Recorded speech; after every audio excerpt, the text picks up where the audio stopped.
कि आज की वीडियो एक ऐसी है कि ओवरऑल कोई भी सरकारी नौकरी अगर आपको निकालनी है तो उसका पूरा का पूरा एक शानदार तरीका आपको इस वीडियो में मिलने वाला है मेरे भाई कि डेली का शेड्यूल क्या हो, किस तरीके से हम पढ़ाई करें, क्या रहे। मेरा मानना ऐसा है कि देखो, करंट अफेयर का रोल अब पेपर में बढ़ चुका है। चाहे आप एसएससी सीजीएल की बात करो या और भी परीक्षाओं के बारे में मेरे भाई बात करो, उसमें क्या है, करंट अफेयर एक अपने चरम सीमा पर धीरे धीरे करके जा रहा है। अब उसमें अगर आप एक ही दिन में सोचोगे ना, कुछ बच्चे बड़े खतरनाक लेवल वाले होते हैं। अरे आखिरी के एक महीने में करंट अफेयर कर लेंगे भाई, लोड नहीं चाहिए। आखिरी के एक महीने में लाएंगे स्पीडी की मैगजीन और तुरंत निपटा देंगे, लोड नहीं चाहिए। उस बच्चे का भी फिर पेपर में ही होता है, आखिरी समय में पेपर उसको लपेट देता है और बोलता है मेरे भाई तेरा लोड मुझे भी नहीं चाहिए, रख अपना लोड तेरे पास, तेरे जैसे लोगों की जरूरत नहीं है। यही कहानी होती है यार। प्रैक्टिकली ये बताओ, 7,000 से 8,000 करंट अफेयर के क्वेश्चंस को आप 30 दिनों में अपनी इस छोटे सी मेमोरी में कैसे याद कर सकते हो? सारा खाना एक ही दिन सोचने की अगर कोशिश करोगे तो उसकी तो खिचड़ी बन जानी है कि चावल भी डाल देंगे, दाल भी डाल देंगे, सब्जी भी डाल देंगे, सबको मिला के एक ही बार खा लेंगे, तो वो खाना थोड़ी है, वो खिचड़ी है। स्वाद कहाँ आना है तुम्हें? और लास्ट टाइम में फिर कहानी वही होगी। 11 दिसंबर था, 12 दिसंबर टिक करके चले आए, 12 दिसंबर था, 6 जुलाई टिक करके चले आए। कंफ्यूजन है सवालों में कि अरे यार हम जो है यहाँ पर, आपको ये तक वहां पे ना बड़ा मुश्किल सा हो जाएगा अगर मैं आपको ये बोल दूं कि बताइए भारत में पहली बार झंडा कब फहराया गया था, फिर वहां बड़ा कंफ्यूजन हो जाएगा। 48 था कि 52 था कि नन ऑफ दीज था, वही कहानी रह जाएगी। नेशनल सॉन्ग, नेशनल एंथम में कंफ्यूजन हो जाएगा आपको अभी भी कि राष्ट्रगान क्या है, राष्ट्रगीत क्या है। तो छोटी छोटी चीजें ना बड़ा कंफ्यूजन आपको क्रिएट करेंगे, और वो इसीलिए यहाँ पर क्योंकि जो है आप करंट अफेयर जो कि आपको डेली देना था, आपने उसको डेली वक्त नहीं दिया। डेली करंट अफेयर समय देने से क्या फायदा होता है? आप किसी भी टीचर का अच्छा वीडियो पकड़िए, 20 मिनट से 30 मिनट जो है ऑन एन एवरेज पढ़ाते हो। डेली करंट अफेयर के फायदे यहाँ होते हैं कि रोज की रोज 2 बातें आप जानना शुरू करते हैं। मान लीजिए आज आपने वीडियो देखा, मणिपुर के बारे में कोई हिंसा चल रही है, तो वहीं पर वो टीचर आपको साथ के साथ बताता भी है कि ये हमारा मणिपुर है, इसमें यहाँ पर इतनी सीटें हैं, यहाँ पर इसकी लोकसभा सीट इतनी है, राज्यसभा सीट इतनी है, इसके करंट यहाँ पर ये सीएम है, करंट यहाँ पर ये है। तो हर एक बात, एक दिन एक स्टेट के बारे में जान लिया, अगला दिन दूसरा पॉइंट जानेंगे, अगला दिन तीसरा पॉइंट जानेंगे, तो वो जल्दी याद होगा। ना कि आखिरी के एक महीने में बैठ के पूरा का पूरा 6 महीने का करंट अफेयर निपटाना, ये गलत स्ट्रेटजी है। तो आधे घंटे अपने डेली के शेड्यूल से तो करंट अफेयर के लिए निकाल ही लिया करो। दूसरा पॉइंट मेरे भाई, मैंने कहा इंग्लिश। इंग्लिश में 2 घंटे मैंने कैसे कहे डिस्ट्रीब्यूट करने को। 30 मिनट वोकैबुलरी, 30 मिनट आपका जो है वो यहाँ पर आप कॉम्प्रिहेंशन को दे सकते हो, और लगभग 1 घंटा के करीब में आप ग्रामर को दे सकते हो। ठीक है, 30 मिनट मैंने वोकैबुलरी के लिए क्यों कहा। आप इस 30 मिनट को 60 मिनट भी बना सकते हो, ऐसा नहीं है। आप 60 मिनट ले लो ग्रामर को, और उसके बाद यहाँ पर इसको मतलब 60 मिनट आप वोकैब को ले लो, 60 मिनट आप ग्रामर को ले लो, और बाकी बाद में थोड़ा बहुत जो है अपना कॉम्प्रिहेंशन करते रहना। ग्रामर में भी पढ़ते वक्त है ना, एकदम डिसाइड कर लो। अब ऐसा वाला एकदम मत बना लेना 10 वन वर्ड याद करेंगे, 10 इडियम याद करेंगे, 10 साइनो करेंगे, महामूर्ख वाला काम है मेरे भाई। 1 घंटे पढ़ो, लेकिन कम से कम साइनो जो है अपना वो फिक्स कर लो कि 1 घंटे में मुझे 20 से 30 वर्ड मीनिंग याद करने हैं, इनका मुझे दोरोली मतलब समझना है। मैं आपको अपने वर्ड याद करने के तरीके बताता था। मैंने है ना 3-4 डिक्शनरी फिक्स कर रखी थी, और मेरे मोबाइल में नहीं होता था। कैसे होता था? मान लीजिए कि मैंने एक शब्द पढ़ा, पेंचेंट शब्द पढ़ा, PNCHANT। ठीक है, अब वो पेंचेंट शब्द जो है ना, वो मुझे ऐसा लगा कि यार है ना थोड़ा मुझे कंफ्यूजन क्रिएट कर रहा है। मैंने उस शब्द को गूगल पे सर्च किया। 3 डिक्शनरी को मैं फॉलो करता था। एक मैकमिलन करके आता है, एक थेसोरस करके आता है, और एक यहाँ पर जो है मैकमिलन, ये मैरियम वेबस्टर हो गया। और ये तीनों डिक्शनरी पे मैं उनके मतलब को देखता था, और 2-3 अगर अच्छे मुझे सिनोनिम्स मिल गए तो मैं उनको बकायदा वहीं पर नोट करके और उनको आगे भी पढ़ता था। तब पता चला अच्छा पेंचेंट जो है वो एक नाउन है कि एडजेक्टिव जो भी है। और फिर पेंचेंट का मतलब होता है यहाँ पर कि किसी के लिए कोई चीज़ का रुचि आना, फॉन्डनेस, लाइकनेस। फिर मैंने ट्रिक कैसे बना लिया, वो इंसान पेन को दिन भर चाटते रहता है, क्यों? क्योंकि उसको पेन पसंद है। तो एक क्वेस्ट होता है ना, जब आप चीज़ को ज़्यादा बार सर्च करते हो, उसकी गहराइयों में जाने की कोशिश करते हो, तो वो चीज़ के ऊपर आपका नॉलेज और बढ़ता चला जाता है। तो वही बात है कि आप अपना 1 ही घंटे वोकैबुलरी पढ़ो, 20 ही शब्द पढ़ो मेरे भाई, लेकिन वो 20 के ऊपर महारत हासिल हो आपको कि चाहे कुछ भी हो जाए, ये 20 तो मैं नहीं भूलूंगा। क्या फायदा मेरे भाई ऐसे वर्ड पढ़ने के, जब आप नाम के लिए पढ़ रहे हो? क्या घर वालों को दिखाना है? क्या किसी को टारगेट दिखाना है? क्या देख हमने इतना वर्ड पढ़ लिया? अरे मत पढ़ना भाई 50 वर्ड यार, किसने बोला 50 तुम्हें पढ़ने को? 20 ही पढ़ लो भाई मेरे। ये सरकारी नौकरी उतना बड़ा नहीं है जितना आप लोग बनाते हो, और अपनी गलत हरकतों की वजह से आप अपने सिलेक्शन को गड्ढे में लेके जाते हो। बिजी पढ़िए, लेकिन अच्छे से पढ़िए, याद हो उन चीजों को लेकर, अप्लाई करना आता हो कैसे करना है। 2-3 डिक्शनरी अगर मान लो कोई कहता है सर हमको वर्ड में नहीं आना, समझ में नहीं आता, सरकारी स्कूल से पढ़े। अरे भाई तुम नहीं, तुम्हारे जैसे कई आए सरकारी स्कूल से पढ़े, IAS IPS तक बन के चले गए। हाँ बस ये बोलो कि सरकारी स्कूल के नाम में तुम एक बहाना ढूंढ रहे हो, क्योंकि मेरे भाई ऐसा नहीं है कि तुम्हारे पास कोई साधन की कमी है। अरे शब्द नहीं समझ में आ रहा तो गूगल करो, यूट्यूब पर सर्च करो यार, उसके बारे में पूरा डिस्क्रिप्शन तुम्हें देखने को मिल जाएगा। लेकिन अब तुम्हारी हिम्मत नहीं है ना। अगर तुम शब्दों को मेरे भाई गूगल पे सर्च करने लगे तो बाकी चीजों को गूगल पे कौन सर्च करेगा, कंट्रोवर्सी की वीडियो कौन देखेगा, महिला मित्र से बात कौन करेगा, वीडियो यहाँ पर रील्स पे रील्स कौन देखने जाएगा। तो ये चीजें भी तो थोड़ा सर्च करना पड़ेगा ना। अब हिम्मत ना लेकर आगे बढ़ाओगे और अपने आप को कंट्रोल नहीं करोगे तो कहाँ से कहानी बदलने वाली है। इसलिए अगर कोई भी चीज यहाँ परेशान कर रही है तो उसके बारे में थोड़ा सर्च करिए। ग्रामर में कोई आप टॉपिक में फंसते हैं, एक से एक बेस्ट टीचर्स हैं। प्रशांत सर को आप देखिए, बढ़िया पढ़ाते हैं, और भी जिनके साथ भी आपकी ट्यूनिंग बैठती है। जैसे मैथ्स के लिए मैं कभी नहीं कहता कि मेरे भाई मेरे से ही पढ़ो, मैं कभी भी नहीं बोलता, ना मैं कभी बोलूंगा। जहां दिल लगे, जिसके साथ ट्यूनिंग अच्छी बैठे, वहां से पढ़िए। सेम ग्रामर में कोई कंसेप्ट वीक है, जो भी है मेरे भाई, आप उसको पढ़िए टीचर से, वीडियो से। प्रशांत सर ने एक एक वीडियो के ऊपर काम कर रखा है, हर एक पॉइंट पर बढ़िया तरीके से वीडियो बना रखी है। आप उसको देखिए, समझिए, जानिए, बहुत जरूरी है, ठीक है। और उसके ऊपर काम करिए। ऐसा नहीं हो कि नाउन लगा रहे हैं तो नाउन का एरर लग जाता है, प्रोनाउन लगाते हैं एरर लग जाता है, हमको मिक्स दे दोगे तो हमारी हालत खराब हो जाएगी, हमसे क्वेश्चन नहीं बनेगा। ये सबसे बड़ी बेवकूफी है, सबसे बड़ी बेवकूफी है। आपके टॉपिक्स इस तरीके से क्लियर नहीं है कि जब आपको मिक्स एरर का क्वेश्चन दे दिया जाए तो आप उसमें एरर ढूंढ पाए, और फिर आप बात करते हैं कि भैया हमारी अंग्रेजी सही है। काय बात की अंग्रेजी सही है भाई तुम्हारी, बताना। 100 क्वेश्चन स्पॉट एरर के दे दिए जाए ना, 60 से 70 गलती निकलेगी उसमें, 30 से 40 ही सही कर पाओगे, फिर बोलोगे हमारी इंग्लिश बहुत अच्छी है। तो ये जो भ्रम में जीता है ना इंसान, वो भ्रम ही उसको खत्म करता है। पहले तो उस भ्रम से बाहर आओ। अगर मिक्स एरर में गलती हो रहा है ना, तो फिर मिक्स एरर के ही क्वेश्चन ज्यादा लगाओ, वो सबसे इंपॉर्टेंट है भाई, जिसके ऊपर काम ही नहीं कर रहे। फिर उसके बाद नेक्स्ट पॉइंट करें यहाँ पर स्टैटिक जीके, ये भी हम छोड़ के जाते हैं, काम ही नहीं करते इसके ऊपर। क्यों नहीं कर रहे?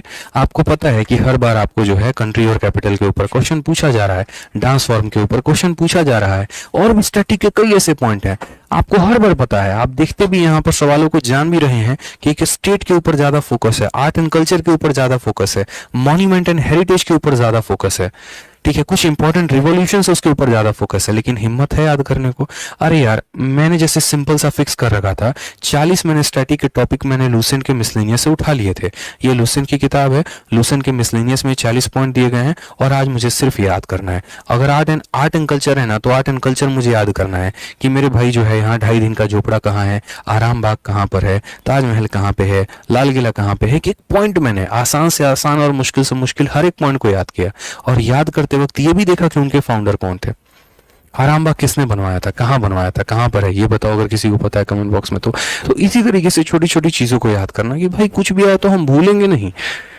डांस एंड कल्चर में अगर मैं याद कर रहा हूं तो मैं महाराष्ट्र का साथ साथ मैं बाकी स्टेट्स के भी याद कर रहा हूं। यहाँ पे जहां जरूरत पड़ रही है वहां मैं ट्रिक बना के याद कर रहा हूँ। कहीं जगह पर कंफ्यूजन भी है, कथक में कथकली में यहाँ पर कहाँ पर होगा, ठीक है, तो वो आपको याद करना पड़ेगा। अब जैसे लावनी था, मैंने याद कर लिया, तो वो लावनी कहाँ है, महाराष्ट्र है। तमाशा कहाँ है, महाराष्ट्र का है। राउफ कहाँ का है, जम्मू कश्मीर का है। तो ये आपको समझना पड़ेगा। एक ही दिन में सारा स्टैटिक कवर नहीं हो सकता है। 30 दिन में 30 छोटे छोटे छोटे छोटे टारगेट्स को बनाओ। एक दिन फिक्स कर लो कि आज न्यूज़पेपर एंड एजेंसी को याद करेंगे। एक दिन फिक्स कर लो मेरे भाई हेडक्वार्टर को याद करने वाले हैं, ठीक है, कि जैसे मान लो कि आलू का हेडक्वार्टर कहाँ पर है, ठीक है, एक तरीके से करके अलग अलग हमारे भारत में नवरत्न कंपनीज है, वो नवरत्न कंपनीज कौन कौन सी हैं, उनके फाउंडर्स कौन कौन से थे। तो ये बहुत जरूरी है। यहाँ पे कई बार क्वेश्चन पूछता है इनमें से कौन सी कंपनी ऐसी जो नवरत्न नहीं है, वो स्टैटिक होता है। आरबीआई का फाउंडेशन कब हुआ था, उसके यहाँ पर कौन गवर्नर है। तो हर एक पॉइंट थोड़ा सा है ना, आपको ये स्टैटिक एक बहुत बड़ा रोल है, लेकिन इतना बड़ा भी नहीं कि कवर नहीं किया जा सके। हाँ, बस डेली फिक्स कर लो, कहीं से पर्चे निकलवाने हैं वो निकलवा लो, कहीं से कोई पीडीएफ मिल जाती है वो कर लो, और एक पॉइंट मतलब एक जो है टॉपिक पूरा का पूरा जो है वो याद करके चलना पड़ेगा मेरे भाई। बहुत जरूरी है ये पार्ट, मिस नहीं कर सकते, ठीक है। फिर उसके बाद मैथ्स में 2 घंटे, मैंने 2 घंटे ऑनेस्टली बताऊं किस लिए लिखे हैं, मैं अपने सब्जेक्ट है इसी वजह से 2, मैं इसको 4 भी बोल दूं 5 भी बोल दूं, लेकिन एक जेन्युइन सिलेक्शन के लिए कितने घंटों की आवश्यकता है, 2 घंटे। रीजन बता रहा हूं यहाँ पे, ठीक है।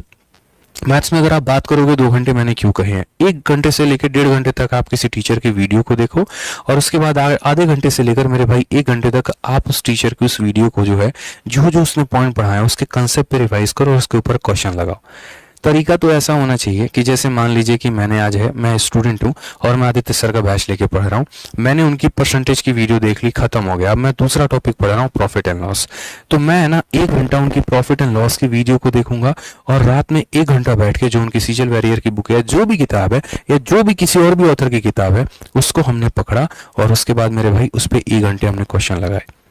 मतलब परसेंटेज का क्वेश्चन प्रैक्टिस करना है, प्रॉफिट एंड लॉस की वीडियो देखना है। कारण हम बता रहे हैं, परसेंटेज के क्वेश्चन अगर प्रैक्टिस नहीं करोगे दिमाग से वो गायब हो जाएगा और नया टॉपिक का वीडियो नहीं देखोगे तो आगे भी नहीं बढ़ पाओगे। तो जो टॉपिक कंप्लीट हो गए हैं उनको प्रीवियस से प्रैक्टिस करो और साथ के साथ एक नया टॉपिक भी पढ़ते चलो। इसलिए मैंने यहाँ 2 घंटे का श्रम लिखा हुआ है। ठीक है, नेक्स्ट अगर हम बात करते हैं रीजनिंग के बारे में, तो रीजनिंग में भी सेम कहानी करनी है। 1.5 घंटा से 2 घंटा आप है अपना वीडियो उठाइए किसी टीचर का जो सबसे बेस्ट लगते हैं आपको। मुझे नहीं लगता कि रीजनिंग में विक्रमजीत सर से कोई बेस्ट पढ़ाता है। रीजन मैंने कई सारी चीज़ें आज ऑफलाइन क्लास में मैं जब बैठता हूँ और देख रहा होता हूँ चीज़ों को लेकर यहाँ पे, तो जो एक पढ़ाने का तरीका है, जो एक कंसेप्ट है और भी चीज़ें हैं, वो सबसे बेस्ट है। कई सारे वीडियोज़ है सर के यहाँ यूट्यूब पर अपलोडेड हैं, आप उनको देखिए। अगर आप इनके बैच के स्टूडेंट है तो वहाँ से पढ़िए जिस भी तरीके से। तो आपने 1 घंटा वीडियो देखा और मेरे भाई उसके बाद 1 से 1.5 घंटे प्रीवियस ईयर के क्वेश्चंस पे प्रैक्टिस की। बहुत जरूरी है रीजनिंग में, जो आप अपना माइंडसेट में लेके अरे चल रहे हो ना चीजों को लेके, अपना है आ जाएगा, तो मेरे भाई अपना ही सबसे पहले लपेटता है। कहा जाता है ना कि जिसके ऊपर सबसे ज्यादा विश्वास था धोखा वहीं देखे गया। रिलेशनशिप में होता है ना, अरे ठीक है ये तो अपनी है कहीं नहीं जाएगी, और बाद में पता चलता है कि सरकारी नौकरी लगते तेरा पत्ता काट के चली गई, तो वो वाली कहानी हो जाती है। या चला गया, दोनों जेंडर के लिए मैं ये बात कर रहा हूँ। ठीक है, तो वही वाली बात है कि जिस चीज के ऊपर सबसे ज्यादा कॉन्फिडेंस होता है ना, अच्छे अच्छे को लपेटता भी वही है। तो इसीलिए हल्के में मत लीजिए। रीजनिंग इतना इंपॉर्टेंट अब सब्जेक्ट बन चुका है कि इसका प्री से भी ज्यादा वेटेज मेरे भाई अब मेंस में है। आप इस बात को समझिए। और इस बार अच्छे अच्छे कैंडिडेट का सिलेक्शन नहीं हुआ है, कारण मात्र इतना है कि उन लोगों ने मेरे भाई रीजनिंग को हल्के में लिया और यहाँ पर 60 नंबर पे, 65 नंबर में, 70 नंबर में सिमट के रह गए। कई ऐसे नए टॉपिक्स ऐड हुए हैं और उनका लेवल भी बढ़ा है। और ये भी बात आपको आकलन करने की जरूरत है कि 2016 के पेपर में और 2023 में जमीन आसमान का फर्क है। रीजनिंग में टीसीएस के पैटर्न में बहुत बदलाव हुआ है। तो अगर वही माइंडसेट के साथ अगर हम चलेंगे ना, तो मुझे नहीं लग रहा कि हम चीजों को सीख पाएंगे और हम बेहतर कर पाएंगे। तो क्वेश्चंस की दबा के प्रैक्टिस करो। नए सवाल जितने भी आए प्रीवियस ईयर को उठा और रगड़ दो मेरे भाई। कंसेप्ट्स के ऊपर और ज्यादा काम करो। कुछ शॉर्टेज डेवलप कर सकते हो तो वो करो। स्टेटमेंट अजम्पशन जैसे टॉपिक हो गए और भी मेरे भाई कई ऐसे टॉपिक हो गए यहाँ पे, उनके ऊपर बहुत काम करने की आवश्यकता है। पहले सिलोगिज्म 2 स्टेटमेंट का आता था, फिर 3, फिर 4, और ऐसे ऐसे भयंकर भयंकर सवाल आ रहे हैं कि पढ़ने पढ़ने में 3 से 4 मिनट निकल जाएंगे। अब आप बोलते हैं अरे भैया रीजनिंग इतना टफ आ रहा है, हमसे तो होगा नहीं। मेरे भाई वो जिंदगी भर तुम्हें टफ ही लगेगा। एक बार तो अखाड़े में उतरो, एक बार तो उसके सवाल को लगाओ, एक बार तो देखो ना चीजों को लेके यहाँ पे।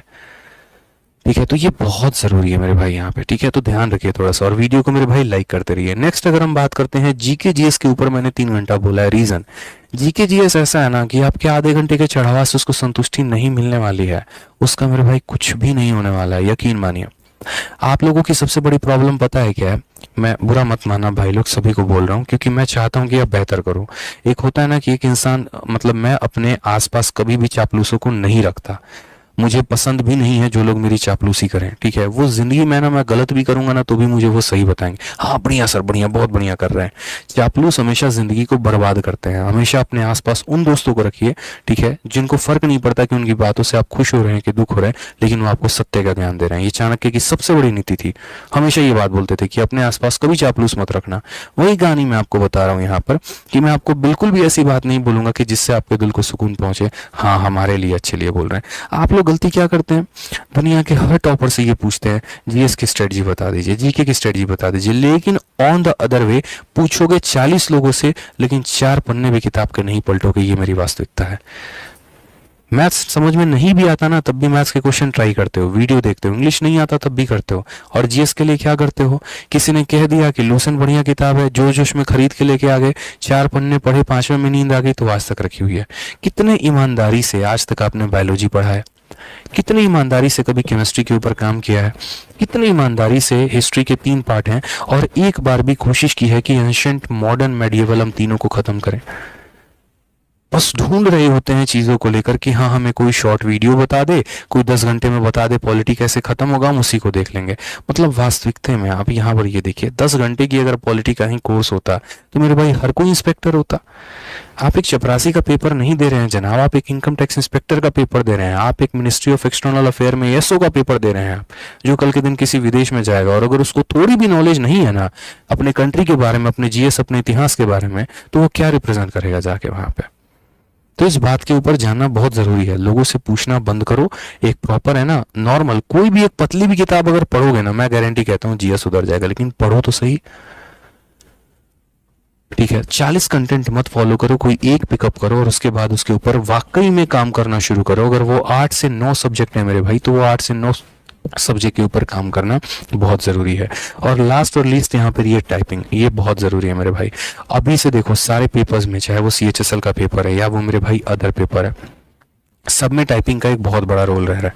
और टाइपिंग में अगर आपका अच्छा थोड़ा सा जो है की डिप्रेशन नहीं है और अच्छी चीज़ें मेरे भाई नहीं है, तो वो भी आपको परेशान करेगी। इसलिए मैं आपको यहाँ पर ये बोलूँगा, ठीक है, तरीके से मेरे भाई बोलूँगा यहाँ पे कि टाइपिंग पर अभी से काम करना शुरू कर दो। अगर आपके पास लैपटॉप है तो अच्छी बात है, नहीं है तो कोई पुराना सिस्टम 8,000 10,000 के बीच में जो है वो खरीद कर लेकर आओ और उसके ऊपर टाइपिंग की अच्छे से प्रैक्टिस करना शुरू करो। और अगर नहीं होता है तो कोई साइबर कैफे आसपास किसी से बात कर लो, लेकिन इसके ऊपर काम करो। सोचो कितना बुरा अगर आपको लगेगा कि आपका प्री बहुत अच्छा गया, आपका मेंस बहुत अच्छा गया, आपका कंप्यूटर बहुत अच्छा गया, लेकिन लास्ट में जाके आप टाइपिंग से छट गए। तो मैं या कोई भी ये बात नहीं चाहेगा कि ऐसी स्थिति आपके साथ आए और आपको ऐसी प्रॉब्लम का फेस करना पड़े। आज के समय गवर्नमेंट जॉब में टाइपिंग बहुत इंपॉर्टेंट हो चुका है। और टाइपिंग ऐसी भी चीज़ नहीं है कि हाँ हम 4 दिन में सीख सकते हैं, 5 दिन में सीख सकते हैं। डेली का जो है यहाँ पर काम में आना बहुत ज़रूरी है। मैं बोलूँगा टाइपिंग को अभी से प्रैक्टिस में इसीलिए लेकर चले आओ क्योंकि जब मेंस का पेपर आएगा ना, तो सारे बच्चों का जनरली जो फोकस रहेगा वो ये रहेगा कि हम इस मेंस में बेहतर कैसे करें।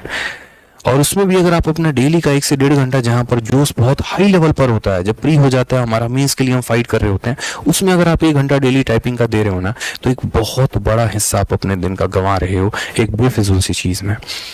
तो इसलिए टाइपिंग को निपटा अभी लो, बाद में प्रैक्टिस में रखे रहना। और अपना कभी गाना सुनते सुनते टाइपिंग कर लिया तो कर लिया, ये बहुत जरूरी है। ठीक है, नेक्स्ट एक और पार्ट है जीएस में मेरे भाई कंप्यूटर। कंप्यूटर के ऊपर भी बहुत तगड़ी प्रैक्टिस करिए। मैंने जैसे कंप्यूटर के लिए कहा, कंप्यूटर के लिए अपने रिसोर्सेज को फिक्स कर लीजिए। इस बार के टॉपर्स की काफ़ी सारी वीडियोस आएंगे, वो बताएंगे भी कि उन्होंने कहाँ कहाँ से तैयारी किया था और क्या एक सही सोर्स था, उनको फॉलो अप कर लीजिए। ठीक है, एक अपना फिक्स मार्केट में कोई पतली सी किताब आ रही है, किसी टीचर की आ रही है, ऑथर की आ रही है, आप उसको कंप्लीट करिए। ऑनलाइन में जब आप मॉक टेस्ट भी देंगे मेंस का, तो वहाँ पर भी देखिए कि क्या गलतियाँ हुई और जो गलती हुई उसको सीखने की कोशिश करिए। सिलेबस इतना ज़्यादा भी नहीं है, लेकिन अगर सही नॉलेज नहीं है मेरे भाई लोगों को ना, तो वो उनके लिए इतना ज़्यादा हो जाता है कि अच्छा स्कोर करने के बावजूद भी कंप्यूटर के चलते वो बाहर हो जा रहे हैं। तो ये बहुत ज़रूरी है यहाँ पर कि सही तरीके से अपने सिलेबस के ऊपर काम करना और टाइपिंग पर डेली मेरे भाई फोकस करना। इस बात का मेरे भाई ध्यान रखो यहाँ पे। यार देखो, वीडियो अच्छी लगती है ना तो लाइक ज़रूर किया करो यार। आप लोगों के लाइक से बहुत मोटिवेशन मिलती है, बहुत हिम्मत मिलती है और पढ़ाने की, और अच्छा करने की, और बढ़िया कंटेंट लेकर आने की। और साथ में वीडियो को हर जगह पे शेयर भी किया करो।